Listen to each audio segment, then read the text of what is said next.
líder de bate-papo precisa ajudar as pessoas a entender 3 coisas. E esses são os 3 pontos de hoje. Quem nós somos, para onde vamos e por que vale a pena ir. E o título da nossa aula de hoje é Lidere seu bate-papo dando visão. Lidere tu charla dando visão. Estamos muito gratos de estar aqui hoje. Meu nome é Ataíde, essa aqui é a minha esposa, Gabriele Lima. E nós trazemos saudações da poderosa Igreja de São Carlos. Provérbios 19, versículo 18, diz assim: onde não há revelação divina, o povo se desvia. Mas como é feliz quem obedece à lei. Irmãos, essa aula sobre dar visão para o nosso grupo de bate-papo, nós vamos seguir o exemplo de Jesus.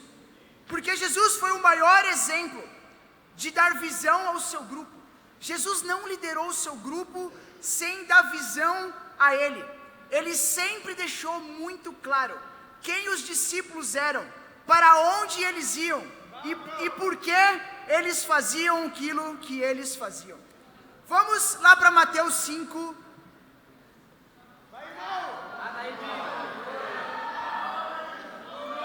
Mateus 5, versículo 13. Diz assim: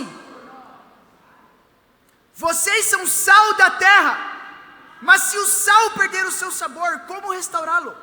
Não servirá para nada, exceto para ser jogado fora e pisado pelos homens. Vocês são luz do mundo. Não se pode esconder uma cidade construída sobre um monte. E também ninguém acende uma candeia e coloca debaixo de uma vasilha. Ao contrário, coloca-a num lugar apropriado, e assim ilumina a todos os que estão na sua casa. Nosso primeiro ponto é identidade. Quem nós somos? Identidade. Quem somos? Então, hermanos, Jesus, antes de dizer o que fazer, Jesus, ele queria que os seus discípulos abraçassem a sua identidade, que eles se enxergassem como Deus enxerga eles. E ele fala: vocês são sal da terra, vocês são a luz do mundo. Então você pode às vezes se perguntar: o seu bate-papo, ele está sem sal? Ele está um pouco sem gosto? Ele tá um pouco apagado, sem luz? Irmãos, a solução é nós falarmos aos discípulos como líderes quem Deus fala que eles é. Mostrar para eles que eles são a luz do mundo, o sal da terra. E assim, cada discípulo poder abraçar a sua identidade. Queria deixar a Gabi falar. Amém. Boa tarde, família. É muito interessante a gente pensar que a forma como nós enxergamos os nossos irmãos dentro do nosso bate-papo pode impactar em quem ele é. Vocês já pararam para pensar nisso? Como a gente enxerga as nossas irmãs? Mulheres, eu quero direcionar para nós. Como você enxerga a sua irmã no bate-papo? Ou você define ela pelo pecado? Ou você define ela pelas dificuldades que ela tem? Não é assim que Deus enxerga elas, amém?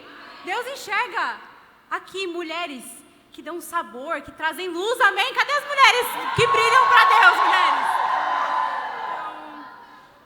Eu gostaria que a gente pudesse refletir. Como eu tenho enxergado as minhas irmãs? Eu tenho enxergado com a pureza que Deus enxerga, com a visão que Deus tem por elas. Eu quero levantar uma irmã aqui, a Rawane, amém? Rawane é uma discípula de São Carlos. E foi muito incrível poder sonhar, poder ter visão por ela. E ela abraçou essa visão. E um dia ela evangelizou, mesmo lutando naquele dia. Vamos lá, Deus. E ela compartilhou a fé com a Beatriz. E Beatriz, ela começou a estudar a Bíblia, se batizou, amém?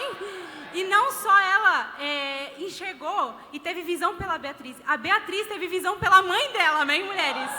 E a mãe dela foi batizada, amém? Então, que incrível quando a gente tem visão umas pelas outras, mulheres. Eu queria inspirar a gente com isso.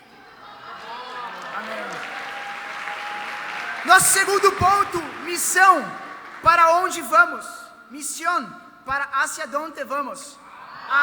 Em Mateus 28, do 18 ao 20, Jesus fala: vão e façam discípulos de todas as nações. Batize-eles em nome do Pai, do Filho e do Espírito Santo, e ensina eles a obedecer a tudo, e eu estarei com vocês até o fim dos tempos. Então Jesus tinha uma direção clara, e a direção é: vão e faça discípulos. E, irmãos, isso depende só da gente, do trabalho duro, mas também é uma visão de fé, porque nós precisamos do poder de Deus, da palavra de Deus para fazer discípulos. E é bom, no nosso bate-papo, nós usarmos o princípio de trabalharmos duro, porque depende de nós, mas ter uma fé, porque sabemos que tudo depende de Deus. E na prática isso é você dar um alvo para o seu bate-papo, um alvo de trabalho duro e um alvo de fé. E foi isso que Deus permitiu nós fazermos lá em São Carlos, pela graça de Deus. Então, o ano passado tivemos um alvo de trabalho duro, algo que estava nas nossas mãos, que era evangelizar todos os dias na universidade em certos horários. Isso estava no nosso controle, só nós poderíamos fazer. Mas também nós estamos contando com o nosso alvo de fé, as nossas orações, para que Deus nos trouxesse pessoas abertas. E o nosso alvo de fé era que a igreja chegasse a 30 discípulos. E pela graça de Deus, iniciamos o ano com 18 discípulos e terminamos o ano com 33 discípulos, para a glória de Deus. E o nosso terceiro ponto é propósito. O porquê nós vamos. Propósito, porquê vamos. É igual, né? Amém? Mateus 5, versículo 3. Nós vemos a escritura das bem-aventuranças. É o início da escritura que nós lemos.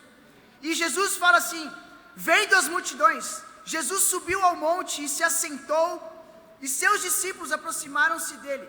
E ele começou a ensinar-lhes, dizendo: bem-aventurados os pobres em espírito, pois deles é o reino dos céus. Queria deixar a Gabi compartilhar. Eu acredito, mulheres, que é muito importante quando a gente entende o porquê.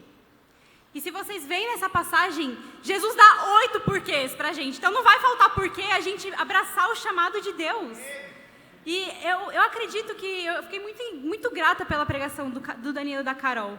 Porque realmente, quando a gente entende pra quem, pelo que nós estamos trabalhando, a gente não vai parar e perder tempo com as nossas inseguranças, com a nossa vergonha, com a nossa imagem. Não, a gente vai entender que quem estamos servindo é Jesus, é Deus.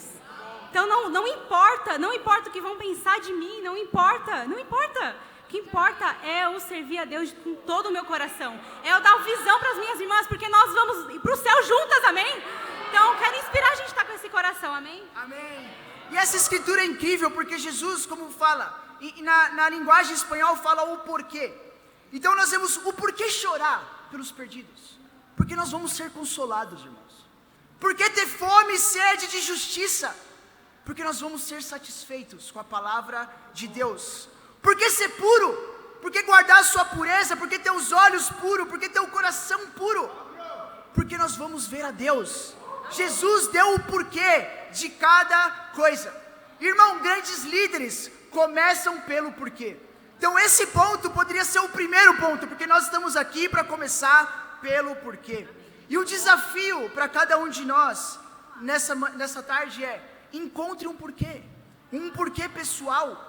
Sabe, você pode pensar: eu vou ser fiel até o fim, eu vou dar todo o meu coração no bate-papo, porque eu quero que um dia meu pai seja discípulo, minha mãe seja discípulo, alguém da minha família, algum amigo. Quando você torna a cruz algo pessoal, isso te dá mais força, porque você ama Jesus, mas você também ama a sua família, você ama os seus amigos. E esse é o verdadeiro porquê. Irmãos, quando os discípulos estiverem desanimados, ajude eles a encontrar um porquê. Todo o desânimo vai embora. E eu sou muito grato por cada irmão que me ajudou a encontrar um porquê. Então, em conclusão, irmãos, identidade, missão, propósito. Onde a visão correta, Deus faz discípulos, e a Deus seja glória, amém.